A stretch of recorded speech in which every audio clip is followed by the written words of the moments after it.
Well, thank you everyone for joining us today. So today is part of our Creative Leaders 50 programme, which is a programme with Workfront and Creative Review magazine. So I'm really excited today to have Abbie from Fjord with us. So I'd love it if you could start off just by giving a little bit of an introduction of who you are. Yeah, okay. Hi everybody, thanks for coming along. I work at Fjord in the UK. We're part of a global organisation, so we have 28 studios globally. We're also part of Accenture Interactive, so kind of famously part of the first round of acquisitions that happened sort of 2013. And we've learned a lot from that journey, and I've been there ever since, being the managing director in London and kind of more recently looking after some of our colleagues in Ireland as well. So I'm passionate about design, that's what we do. We're a service design company, and I'm really excited to talk about how we run our business a little bit. Perfect. Today. So for those of you who aren't aware what Creative Leaders 50 is all about, as I said, it's a partnership with Workfront and Creative Review, and it's all about every year celebrating 50 of the real leaders in the creative industry who are leading the way, who are doing interesting, exciting things and doing things differently as well. So really happy to have you here with us today. Thank you. So we are going to be learning a bit more about how you run your business, and also looking at processes and how processes can impact businesses for the better. I think sometimes people feel like processes versus creativity and it can stifle it. So we will get started with some of the questions. So poor processes are often cited as a major barrier to doing creative work. So what do you think are the key factors to overcoming this? I actually see process in a positive light, but I think it has to be in service of creativity. So I see kind of the process and the organisation around design as more of an invisible backbone, which gives confidence to our clients and stakeholders in order to let the creative team really be able to do their best work. So I think if you get it right, processes are there to help designers do brilliant design. And I think, obviously there are times when that can fall down, but I think if you really prepare and you set the right goals, then you can avoid those pitfalls by having the right processes in place. So it's about having processes but doing it in the right way. Yes, absolutely. And letting the designers feel free and confident enough to do their best work and not have to worry about kind of, some of the things that can go wrong when processes fail. Yeah, so not restricting, just guiding. Yes, okay. Not restricting, just guiding. We have... We've really invested in our programme or project management team, and they really understand the design process. In fact, we see them as much part of the craft or discipline of design as the designers themselves. So they understand what designers need, and they can get out of the way, but they can also step in and help at the right times. Okay, great. So let's start at the beginning of process then. Yeah. So if we look at managing requests, what would you say is the most effective way to manage requests, and where do you see that problems tend to occur? So I think there's clearly a kind of a need for qualification, and qualification is the big kind of, it's the holy grail in terms of ensuring that we do the right work. Yeah. But in order to get to that qualification, you need to understand what underpins it. So what is it that you collectively want to go after as a design business? What are your goals? What's your vision? What do you want your designers to be doing to really be kind of fulfilling their career ambitions as designers? That can then lead to a set of criteria which help you collectively make the right decision about which work to do. There has to be compromise. It's a business. The business of design is not about always just doing the really lovely work that everybody wants to do. Sometimes you have to do work that actually keeps the lights on. And I think where it can fall down is when you don't communicate that to the teams, when you actually just say, no, we have to do this kind of work, don't ask any questions. Yeah. And we're really transparent with the teams about why we have to choose certain pieces of work, and why that means we can then do the really exciting stuff that might be a bit less kind of financially beneficial, but can be really exciting in terms of the innovation and the kind of creativity that we can apply to those. Just out of interest, what percentage would you say falls into it, like exciting work versus like we need to do this to keep the business running? It's really interesting because we've got a goal which is to kind of ensure that really 50% of the work is coming from a combination of innovation-y type stuff and keeping the lights on. So more programs of work where we're helping clients on a long-term basis. versus things that we just kind of have to do, they may be shorter term, which could be more like 25%. And then the other 25, we want to be doing really iconic work. That's portfolio stuff for designers, basically. Yeah. I think the ideal is if you've got long-term engagements with clients where you're working with the C-suite to help them transform, then you're given not only longer-term kind of financial stability, but you're able to do some of the really exciting stuff on the edges as well. Yeah, and 25% feels like a great target to go, you know what, this is going to be the stuff that we are shouting from the rooftops about, because that's exciting and that's important. Yeah, and we really proactively go after that. We've got a reasonably large leadership team on purpose because we want everybody to feel like they own the direction of the studio. Yeah. So we've got, I think, 90 people altogether in the design team, and I think about 16 of those would be what I would call leadership. Okay. So in director level positions. Yeah, makes sense. Yeah. So if we then just go back to the start of the process again, so one of the things that we talk about is shifting from briefs from work requests. So how do you manage that process? So I think something that we really, and it actually goes into our hiring process in terms of who we look for talent, is that we really go after thought leadership-led origination. So actually, using our curiosity to look at what's going on in the world, and where there may be opportunities for us to help clients in new ways, and then proactively, developing points of view or developing new offerings that we can actually take to clients and say, we can help you with this, we preempt that you're going to need this. And we, through doing that, we do get access then to higher level kind of senior people within clients that are they're kind of desperately looking for new solutions because they don't know what to do. And that's something we've built up over time. So we recently hired in a design director called Heather Martin. She's really brilliant at this. She's kind of come from creating proactive origination points of view that we can use in all sorts of industries. And then the designers love being part of that because they feel like they control the process of it as well. Yeah. Right. And then what do you see as the biggest difference between those like work requests to moving to full creative briefs? Yeah. I mean, where, there is always going to be demand. Demand comes in, which is great, and I think the design world is really in high demand at the moment. Where we can turn those into creative briefs is usually when we can build a relationship with the client and then say, actually, what we think you might need is this, having heard what you had to say to us, is actually then doing a flip and turning a request or an RFP or something like that into more of actually, why don't we do this together and co-create what that brief needs to be? Yeah. And that comes with trust. I mean, you don't necessarily do that the first time you work with a client, but over time you find yourself in a position where you can do that. Yeah. So I think it's about longevity. Great. So you've got this all in place. How do you then, at the start of a project, define what success is going to look like?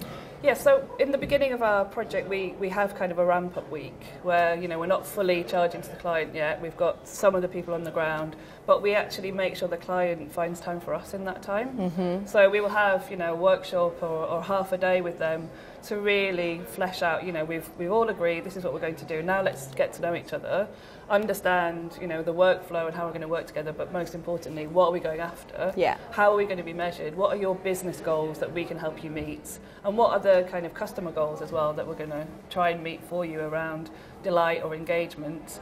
And then also internally, we'll set some goals for the team. So, what are the skills that they want to learn, or, how do we make sure that they're engaged and that they maintain a level of basically happiness on the project? And those things we track as well through the project management of the engagement. So I think it's setting those expectations right at the beginning. Yeah. Setting aside time in the project plan to ensure that you kick off the engagement on a really good foot. Yeah. And I like that you set those expectations and hold the client accountable as well, because I know from the marketing side of things previously, we have fallen down where we've engaged a new agency and then haven't made that time for the beginning, and they're like, well, how do we know what you need? And so it's actually really important, I think, that you do hold them accountable and you do say, right, this is what we need from you if we're going to be successful. Yeah, and you need to give us some of your time. Yeah. And there's a commitment from your side as well, because it's very much about co-creation. Great. Yeah. Perfect. Okay, so emails and meetings are often cited as the biggest time zappers. Yes. So what's your point of view on this, and what do you find as alternatives that are useful? Yeah, I wish I had the answer. I don't have the answer, unfortunately, and I'm, as much a victim of my own emailing. But I do try really, really hard to do, you know, disciplinary emailing, particularly at the weekend and in the evenings, and respect people's personal time. I think meetings I try to minimise and have agendas and ensure that we're taking actions and that, you know, you're actually using them as a tool that everybody understands. Yeah. But for me, I mean, realistically for me, a lot of my job is kind of connecting the dots in a really complex landscape for people. So I'm having a lot of one-to-one conversations with people, running around during the day, just ensuring that everybody's lined up, which is kind of a big part of the role. With the team, communication internally, we discovered email just like there's no point. They're not interested, won't read emails basically.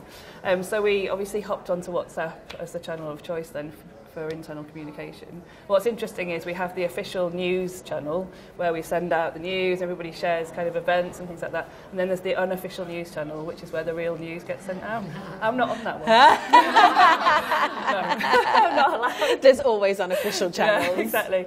The other really nice thing is that one of the design directors started doing a podcast every week. I mean, and it's a bit ridiculous and silly, but it's almost like, you know, it's kind of revered and loved in equal measure of being ridiculed and kind of joked about. But it's a really nice way for someone in the team to get a spotlight and talk about what they've been doing that week. Yeah.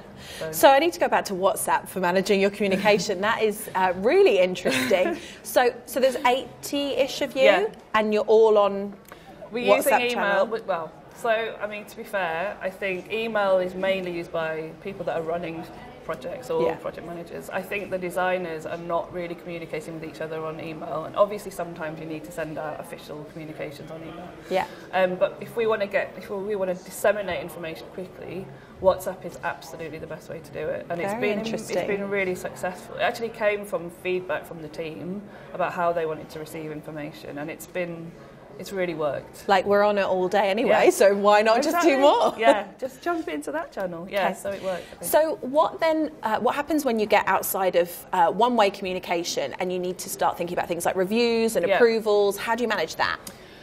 Things like, I mean, reviews and approvals on a project-by-project basis. So it's back to that idea of the invisible backbone. So that's really baked into our structure and our process. So the project management team will ensure that's baked into project plans, and then the leadership team have a weekly session where we can see a kind of, you know, updated view of the status of everything from live projects to projects coming in. So we get lots of really useful information on a timely basis, and that's then talked about face to face. Really, it's kind of, you know, we get the raw information, and then if we can sort of through that preempt that there may be support needed, then it's very much about, you know, taking time with the teams to ensure that we're trying to stop things, you know, bad from happening before they happen.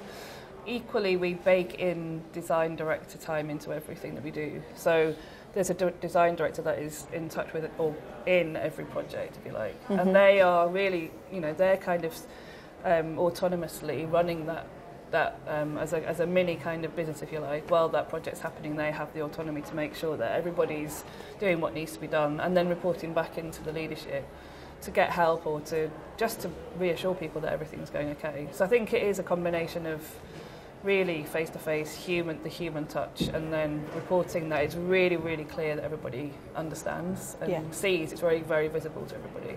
It's interesting because review and approval is definitely one of the areas when we've spoken with a lot of agencies, they've said is a huge time sap for them because things go from one desk to another desk to another desk, and then someone's got to change, so it goes back again. So obviously a lot of organisations are looking to manage that more digitally. Is that something that you guys have thought about? Or I think the nature of the work we do, so if you to go through a process where you go from opportunity to proposal to that going out and then you're into a live project, a lot of that is really tailored.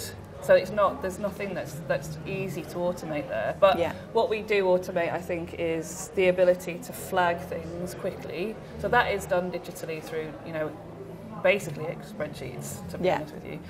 So if we did, you know, if we could find a tool that would make that a little more live, then I think we would definitely use that. But because we're really kind of close, we're working in a studio, the leadership are talking all the time, at the moment it still works. But I can see why it would be a good idea to do that, especially as things scale, basically. Yeah, and I think that's definitely one of the issues that we've heard from a lot of agencies. It's a common need. How do you then monitor the progress of your teams so that you can still see what they're doing, but you're also giving them autonomy? So I think Really, that is about, once we're into live work, we allocate somebody to really be the client lead. So we don't really have a client services function in the studio, but we do ask our design directors to really own the relationship with the client, and they will have support from a project manager or a program manager. And really that runs then as like quite an autonomous piece of work, but because most of the time we're either in the studio, or if we're off-site, there's a chance for them to come back once a week at least, then there's a hook back into the studio, so they can be pretty autonomous. We're providing support from a leadership perspective, but we trust particularly design directors to be able to guide that and own the relationship with the client, and that's been working really well. And I think that's just so important as well for, having happy employees that want to be there, that feel like they're getting to do what they need to do, but for you to then still have that visibility into everything that's happening. And that's also about us as leaders being visible on the accounts themselves as well. So showing up, getting to know the client, checking in with the team. And that's as much part of my job as anything really, is being there for the team where they are, basically. So you don't have to jump in and put out fires, you know what's going on the whole way through. Exactly. Great. Exactly. So this is an interesting one. How do you encourage non-creative people to have the confidence to give feedback in a way that is useful in achieving the goals? Because everyone has feedback about creativity. I know.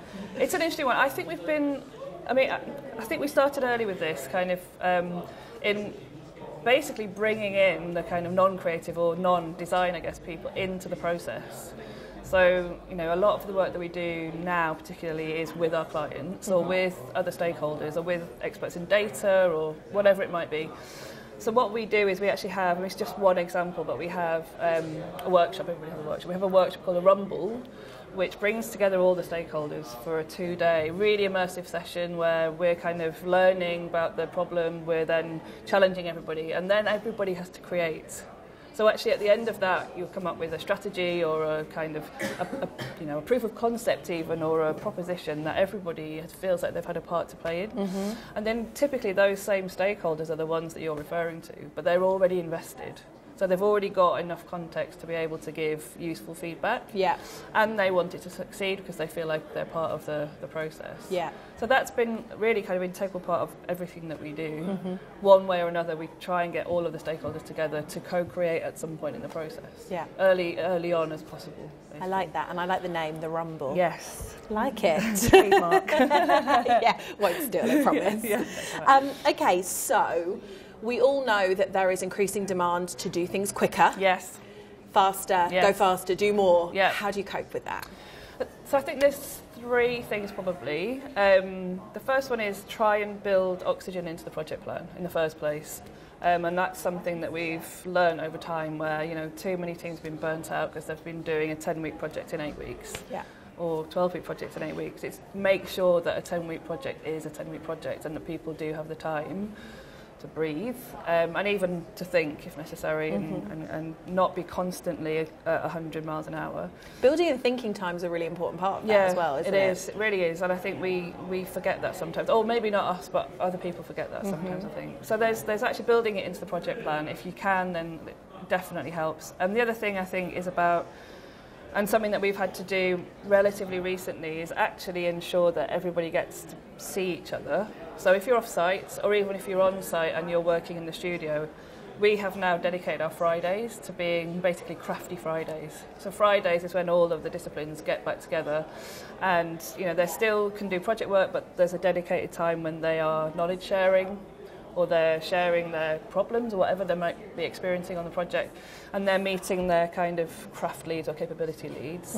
And that we've been doing for the past few months, and it's been really, really positive. And the engagement levels have really gone up off the back of that. And the clients buy into it, because what they realise is they're buying not just the time of that team, and they're buying the knowledge of the whole studio then. Because the teams can come back and say, look, I've got this problem, I don't know how to solve it, and then have a discussion with their colleagues, and that can help them break through some of the design problems they're solving. And I think the third one is we really take mental health issues really seriously. Being part of Accenture Interactive, Accenture, it's a massive thing for them as well. And we've actually trained everybody in the studio to be mental health allies, which means that they can spot the signs of mental health issues in others. and they can, help alert that to whomever needs to know. And also it just helps them understand in themselves when to spot the signs, of stress or anxiety or whatever it might be. So I think that's something that has been really positive for everyone. Yeah, that's fantastic. And is that like a formal course that people go through, or is that just something you do internally? How does that work? You can do it in different ways, but we've done it, I think, in groups of like 20 or 30 with a coach that teaches us how to do it. So it takes 3 hours or something like that. Mm-hmm. But I mean, that's not a lot of time to take out of your day to do. For everyone to just be a little bit more aware and kind of spot the signs early in them and in others. Exactly. And I think it just helps people with a few techniques for how to cope as well. Yeah. Because it's it's full on as well sometimes. Absolutely. Yeah. Great. Okay, so there is a lot of demand nowadays as we're moving more towards a digital world for remote working. Yes. How do you manage that? So in terms of remote working, we don't have that much, but we do have a network of 28 studios, and quite often, we'll want to collaborate with other studios that around the world. So there's remote working in terms of designers that are working in different locations, or maybe you're working with developers in different locations, and that's something that I don't feel like we've got a magic solution for, but I think people generally will, they'll adjust their working day or whatever. If they're working with somebody in a different time zone, they might do different hours or something, so that they can actually be on the phone to each other, making changes and discussing their design problems. Yeah. One of the big problems we have is people working off-site, so that in that sense, I think people worry about losing a connection with their studio, and that's something that we've addressed with this Crafty Fridays thing. So actually making everybody come back on a Friday has been a big one around that. And that, that whole working off-site thing, I think it's something we've lent into. It's not we're doing it because we don't, and we don't want to. We do want to, because the problems that clients have today quite often need us to be with them. We bring our culture and our beliefs, and that has a big impact on them as well, and helps them really believe in themselves. A lot of clients are really having massive crises at the moment, and having a bunch of designers in there with a bit of a different culture and attitude actually can sometimes unlock a lot of problems. But it's hard on the teams, because you might be off in Nottingham or Staines or something like that, and you just you don't want to be there all the time. You want to be back with your colleagues as well. Yeah. So that's something that we have to get. It's about that 25% thing. We have to get the balance right and make sure people are doing stuff that they love whilst off-site, but also coming back and doing stuff with their colleagues on site as well. Yeah, and I think we've seen that's where having tools to help you collaborate with different departments and different organisations can really, really help with that. So everything's in one place, everyone can see the same stuff. Yes, yeah, we do that. I mean, I don't think it's perfect, but we're getting there. Yeah. Great, okay. So another big one that comes up a lot is about finding time to innovate. Yeah. How do you manage that? I think one thing is that it is absolutely fundamental to what we do. So it's not like a separate thing. I think it's kind of at the heart of what we offer. So we call ourselves a design and innovation company, and I think innovation is kind of one half of the same coin as design. So if you're a designer or a team of designers that's trying to solve a problem for a client, quite often you have to innovate because the solution doesn't already exist. So there's building it into the process, the methodology. We're lucky because we can collaborate with people from so many different disciplines being part of Accenture, so we can bring in a data analyst, or we can bring in like somebody who's an expert in retail, and that helps us innovate as well. And I think it's less about the time, because I think we know that we need to bake in the time. It's actually about acknowledging that we have innovated and that actually we're bringing something new, and then everybody can you really feel the benefit of that. Yeah. And capturing that and going, we've learned something new, let's keep doing that and actually repeat it. Yeah. Because innovation, shouldn't keep repeating over and over again. You need to kind of scale it as well and be able to scale it. Yeah. Great. Yeah. So one of the battles I think marketers, creatives, we all face is about proving value. And I'm sure being part of a big organisation, that's definitely something which you're focused on. Talk to me about how you manage that. Okay, so I think there's a few different areas. I think in terms of for our clients, so being able to work more closely with more senior members of the client teams, we can really understand what value looks like for them. And quite often it's a combination of things. So it's not just sales. It's going to be about, like I said, it's going to be about customer advocacy, as well as, how do you track and measure the impact that you're having in store because of your digital products and services that you're creating. So that, I think, we've done really well in being able to build that into our design process. So actually we've got a business design team, and their role is to really be able to describe the impact of design to clients, but also to our stakeholders in Accenture. Yeah. They act as really a translator between the design world and the business world, and that's kind of helped us, I think, be able to prove the impact of design. And I think that's the big one for us is, we're measured globally on human impact. That's our kind of vision. We want to have impact for humans. Yeah. So we need to be able to measure that. So we've been doing quite a lot of work in what are the different areas that we can have impact. Is it from, delight and actually making an end customer's life easier? How do you measure that? To, what's the impact we're having on Accenture? Is that about the money we make, or is it about the fact that we're changing the culture? And actually we've had quite a big impact on the culture in Accenture. So, all of those things together, I think, help add up to value. But design is just evolving so quickly. You kind of have to keep reinventing what value looks like from a design perspective. And we work on that all the time, and we're always kind of developing new ways to be able to push ourselves to have more impact, I think. Great. Yeah. Well, thank you so much, Abbie. Really appreciate your insights. That was great. So thank you. Thank you.